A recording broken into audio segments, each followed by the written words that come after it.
How to view statistics in Aviator. In this video, I'm going to show you how you can find this section.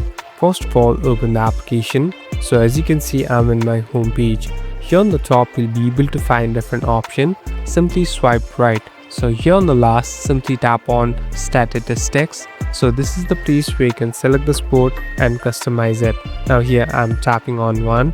Now you can even select the country or the place. So here after that, you'll be able to view all the data and statistics of the gameplay that you want to.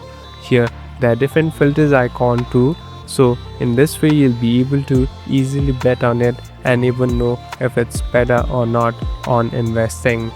Thank you for watching this video. I hope this video will help you.